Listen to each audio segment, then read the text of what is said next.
Amigos, buenas noches, bienvenidos. El Tribunal de Primera Instancia de la Corte Nacional de Justicia emitió la providencia de ejecución del caso Sobornos 2012-2016. Con esto se cierra el proceso. Hola, Diana. Hola, Milton, amigos, muy buenas noches. Con eso, además, se ordenó la captura de los involucrados, el traslado de Alexis Meira a la cárcel de Cotopaxi, además de retirarle las pensiones al expresidente Correa y al ex vicepresidente Glass. Empezamos con este tema 24 horas. Este miércoles por la mañana, los jueces Iván León, Marco Rodríguez e Iván Saquicela firmaron la providencia que dispone el proceso de ejecución de la sentencia del caso Sobornos.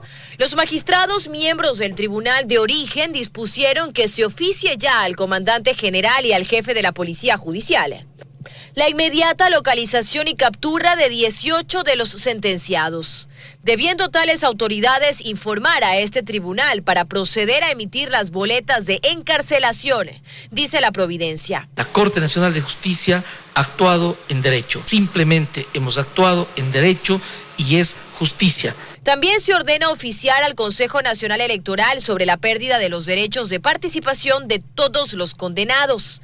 Se dispone en el transcurso de este día se proceda con ello. Además, se ordena el inmediato traslado de Alexis Meira a la cárcel de La Tacunga. En el caso de Rafael Correa y Jorge Glass como expresidente y ex vicepresidente, se dispone que se oficie al Ministerio de Finanzas a fin de que de manera inmediata se deje de pagar sus pensiones.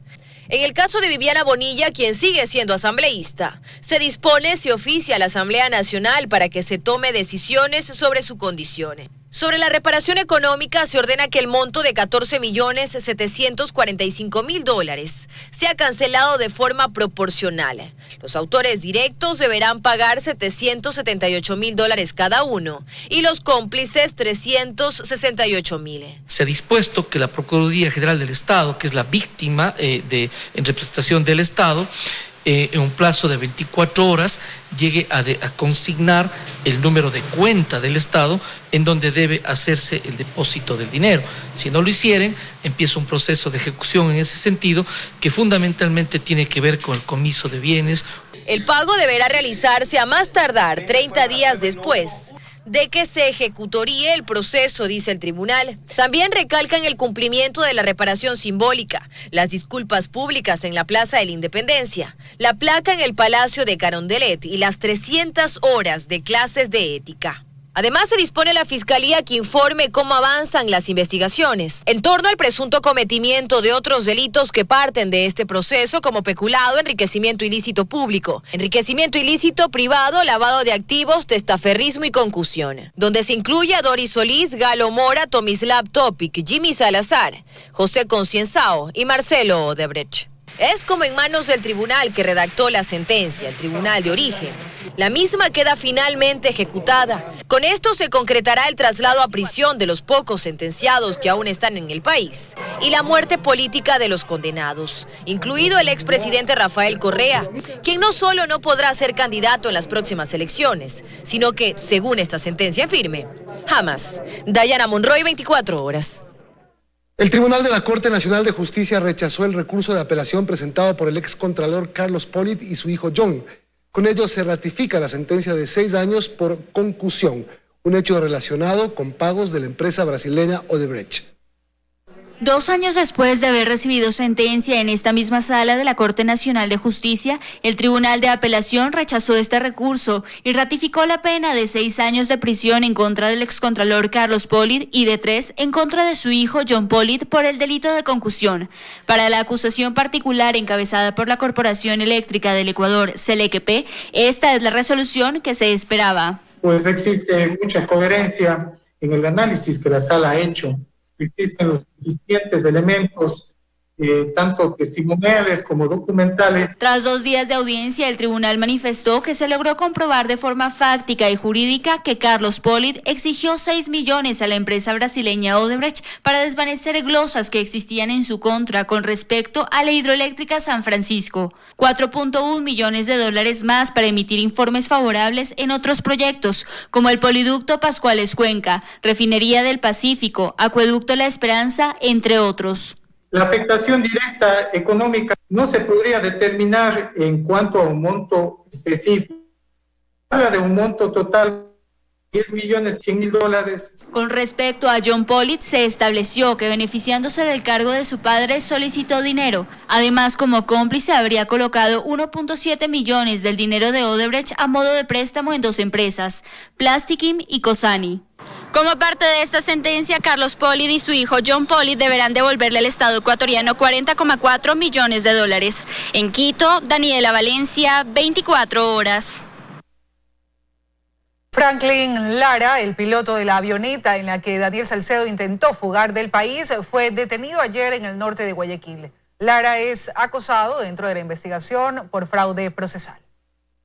En un operativo de la Unidad Nacional de Inteligencia Transnacional, la policía la tarde de este martes dio con el paradero de Franklin Lara Sarmiento, el piloto de la avioneta en la que intentó escapar del país Daniel Salcedo. Lara fue detenido en una vivienda ubicada en la 13ª etapa de La Alborada, norte de Guayaquil, y trasladado al cuartel Modelo. La ministra de Gobierno, María Paula Romo, confirmó la captura a través de su cuenta de Twitter y aseguró que intentó fugarse del país. Sobre Lara pesaba una orden de prisión preventiva por el delito de fraude procesal. Su defensa asegura que la detención es improcedente, puesto que días atrás el juez Juan Carlos Terán aceptó el pedido de caución hipotecaria por $50.000 para revocarle la medida. Este documento se entregó el día 3 de septiembre. Luego de eso, la jueza Mónica Caicedo ordena el oficio aceptando la documentación que se aportó 16 días después. La defensa de Lara, que también representa a Jocelyn Mieles, novia de Daniel Salcedo, asegura que interpuso ya un habeas corpus. Por fraude procesal son investigados Daniel Salcedo y su novia Jocelyn Mieles. Él está detenido en la cárcel de El Inca por otros 4 procesos en su contra y ella debe presentarse ante un juez en Manta y usar grillete electrónico, como lo ha demostrado varias veces en sus redes sociales. A Alfredo Adún, dueño de la avioneta en la que salió del país Salcedo, se le revocó el arresto domiciliario, pero también debe usar grillete, mientras que su hijo Samuel tiene que presentarse ante un juez. El pasado lunes 21 de septiembre culminaron los 90 días de la instrucción fiscal y Jofre Velasco, encargado de las investigaciones, debía llamar a audiencia. Sin embargo, un día después Velasco fue removido del caso y ahora César Matías está a cargo. El nuevo fiscal deberá conocer primero las 9 fojas del caso para pronunciarse, por lo que una fecha para llamar a juicio aún no existe. Joana Ramos, 24 horas. La policía aduanera retuvo en Guayaquil un vehículo de alta gama que fue importado con carné de discapacidad. El documento fue anulado por el Ministerio de Salud y el vehículo ya está a órdenes de la Fiscalía. Este es el momento de la retención del vehículo. Sus ocupantes aún estaban dentro. Miembros del Cuerpo de Vigilancia Aduanera encontraron circulando por la ciudadela La Garzota en el norte de Guayaquil este Jeep Toyota del 2020 que ingresó al país con carnet de discapacidad, ya anulado por el Ministerio de Salud. El vehículo de alta gama, que fue importado valiéndose de la exoneración de tributos, está bajo custodia de la Fiscalía. Aún no hay una cifra exacta de cuántos vehículos han sido retenidos luego de conocerse de la posible emisión fraudulenta de los carnés de discapacidad, con los que se exoneró su importación. Si bien en su momento se retuvo el vehículo de Daniel Salcedo, un Toyota Sequoia del 2020, valorado en más de $100.000, solo entre el 2018 y el 2019 se importaron 6.069 vehículos con carnet de discapacidad, 290 de ellos de alta gama. Mientras, en el 2020 se aprobaron 1.489 solicitudes de exoneración. 1.165 de estos vehículos ya tienen salida autorizada en depósitos aduaneros y solo 3 solicitudes fueron rechazadas. El vehículo de Daniel Salcedo fue retenido antes de que saliera de la aduana, al igual que el Camaro de Andrés Cedeño Carreño, su amigo. Pero aún no se conoce qué ocurrió con el vehículo de su otro amigo, César Rodríguez, quien también importó con carné de discapacidad este carro negro de alta gama, que era visto con frecuencia en la ciudadela La Kennedy. Tampoco se conoce qué pasó con el vehículo que logró importar su esposa Carla Cárdenas, trabajadora del Teodoro Maldonado Carbo, ni con el que importó su jefe, también con carné de discapacidad, Jorge Enríquez, jefe de compras públicas del mismo hospital. Tampoco hay resolución en los casos de asambleístas que importaron vehículos valiéndose del carnete, ni de los jueces, que también exoneraron el ingreso de sus autos de alta gama. Dayana Monroy, 24 horas.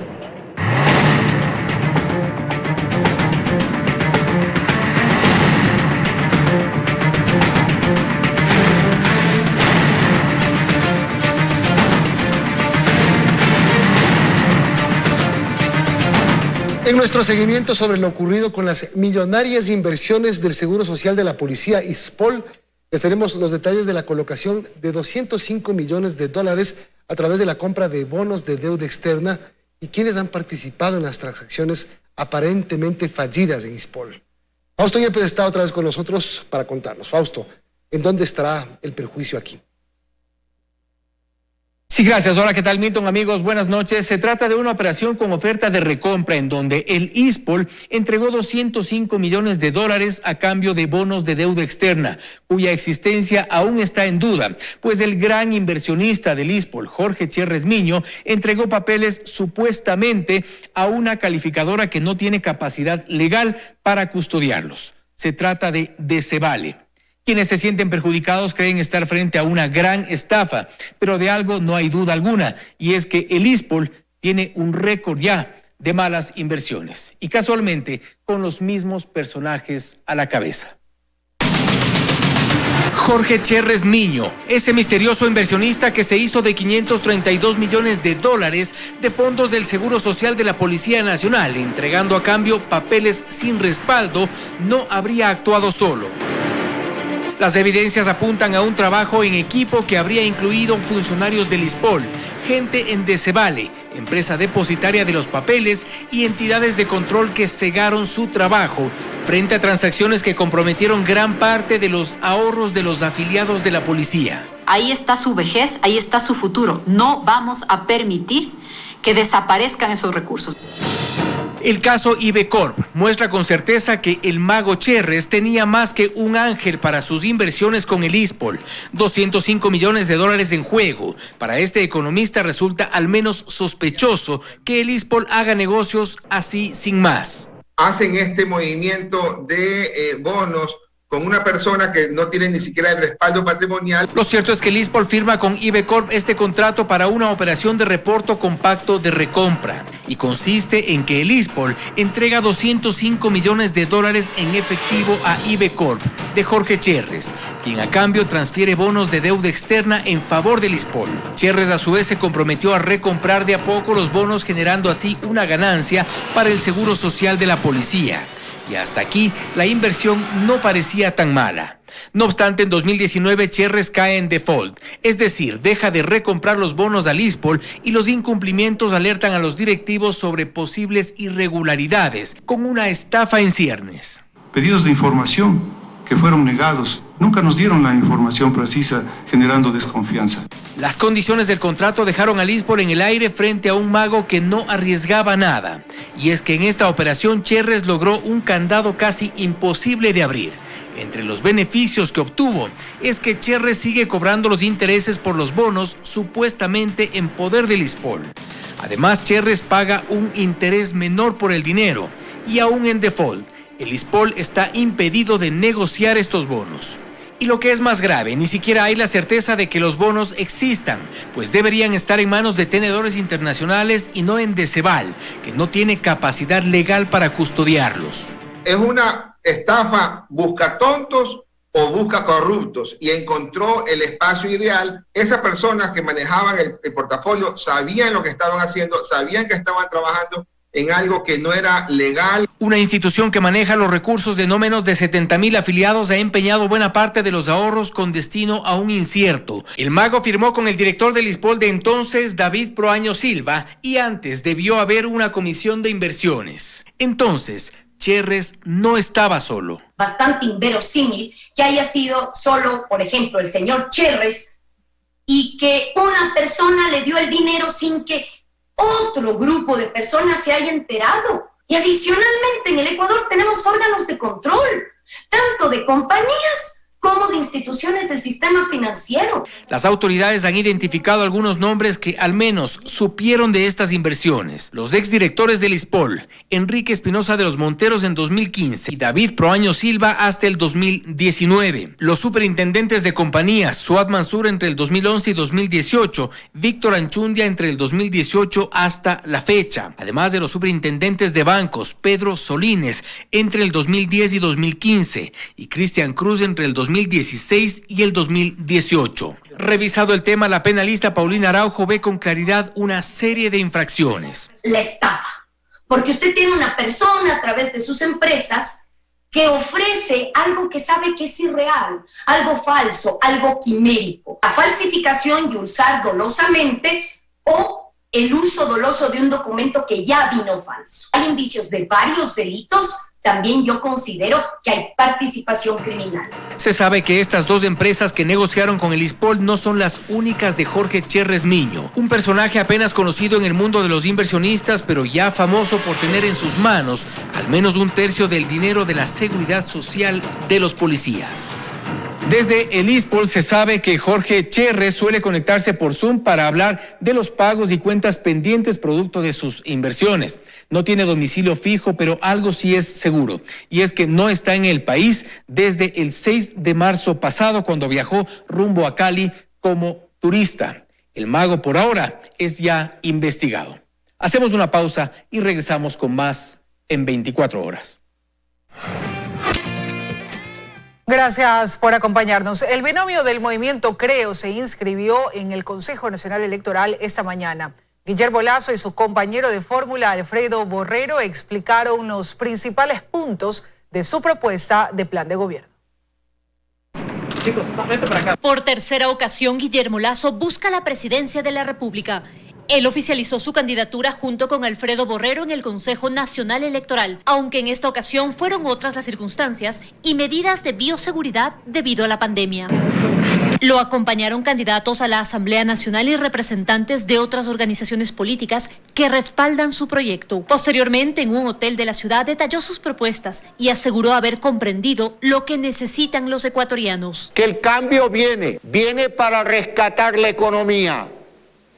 El cambio viene para crear las condiciones necesarias para generar trabajo, empleo. Consciente de que el país que recibirá el próximo gobernante continuará con una profunda crisis económica, Lasso explicó el rol que debe asumir el gobierno. El Ecuador requiere inversión en infraestructura pública, pero con dinero privado, porque el Estado no tiene recursos, tanto no tiene recursos que está atrasado en el pago de sueldos y salarios, pero lo podemos hacer a través de concesiones, a través de alianzas público-privadas. También en el ámbito social están conscientes de que se debe enfrentar un quiebre debido a la actual coyuntura. Y en este aspecto resaltó la importancia de la mujer en la economía y en la sociedad. El cambio viene para proteger a la mujer ecuatoriana, protegerla de la violencia intrafamiliar, para generar oportunidades de trabajo y empleo. Buscando el beneficio y colocándole al ciudadano como centro de nuestra atención, no pararemos nunca, no pararemos porque inicia una nueva era. A partir de este jueves comenzarán un recorrido por el país. Mientras tanto, el Consejo Nacional Electoral deberá calificar todas las candidaturas en los plazos definidos por la ley. En Quito, María Gracia Acosta, 24 horas. El presidente Lenín Moreno dio su discurso en la 75 Asamblea de las Naciones Unidas, donde expresó que para enfrentar la crisis sanitaria, económica y social que ha dejado la pandemia del COVID-19 es importante una política multilateral para la reactivación. Ecuador se presentó ante la 75 Asamblea de las Naciones Unidas por primera vez en la historia de forma virtual. Allí el jefe de Estado ecuatoriano recalcó los difíciles momentos que han atravesado todos los países en estos 6 meses de emergencia. Dijo que la presión está en el multilateralismo. No podremos salvar vidas y reactivar la economía sin el apoyo de los organismos multilaterales, con el apoyo de la empresa privada, de la comunidad académica y de la sociedad. Y mostró su respaldo a las propuestas del FMI y el Banco Mundial sobre la moratoria de las deudas. Y hace un llamado a considerar a los países de renta media, pues todas las naciones afrontamos graves problemas económicos. La etapa post-COVID nos plantea el reto de reactivar las economías con énfasis en las pequeñas y medianas empresas que generan miles y miles de empleos. Resaltó el trabajo de la OMS y apoya la iniciativa para obtener la vacuna. Esta también fue una oportunidad para mostrar su preocupación sobre la flota pesquera extranjera cerca de las Galápagos. Hemos reiterado que sin distinción de bandera haremos prevalecer nuestros derechos marítimos sobre la zona económica exclusiva. Finalmente señaló que apoya una reforma profunda al sistema de la ONU. También es importante garantizar la asignación de fondos por lo que los estados deben cumplir su obligación de contribuir a la organización sin condiciones, sin amenazas. Luego de Moreno, otros mandatarios participaron de este segundo día de debate en la Asamblea de Naciones Unidas. Andrea Samaniego, 24 horas. Fiscalía solicitó fecha y hora para formular cargos en contra del exsecretario de Salud del municipio de Quito, Lenín Mantilla, y 3 personas más por el delito de peculado. El caso se desprende de un informe de Contraloría por la adquisición de pruebas PCR para la detección de COVID-19. El caso de supuesta corrupción que salpicó al municipio de Quito durante los primeros meses de pandemia se encausa oficialmente en el ámbito penal. Este miércoles 23 de septiembre, la titular de la acción penal solicitó fecha y hora para formular cargos por presunto peculado en contra del exsecretario de Salud del municipio, Lenín Mantilla, y 3 personas más. Esta solicitud se da a casi 4 meses de que se hayan desarrollado una serie de allanamientos, entre ellos en la Secretaría de Salud y en el municipio capitalino. Un informe de Contraloría del 12 de junio de este año establece responsabilidades penales en el proceso de adquisición de 100.000 pruebas PCR para la detección de COVID-19, por las que el municipio de Quito invirtió $3.774.000 a inicios de abril. La auditoría encontró 4 inconsistencias en el contrato que firmó la Secretaría de Salud con la empresa proveedora SaludMed, entre ellas una omisión del análisis técnico comparativo de los insumos de los precios ofertados en el estudio de mercado. A inicios de junio, Mantilla aseguró que la contratación la hizo con conocimiento técnico. No existe sobreprecio. Es un tema de oferta y demanda de mercado conocido nacional e internacionalmente. Según el procedimiento, luego de que se desarrolle la audiencia de formulación de cargos, empezarán a correr 90 días de instrucción fiscal para recopilación de pruebas que lleguen a demostrar con certeza la existencia del delito. Daniela Valencia, 24 horas.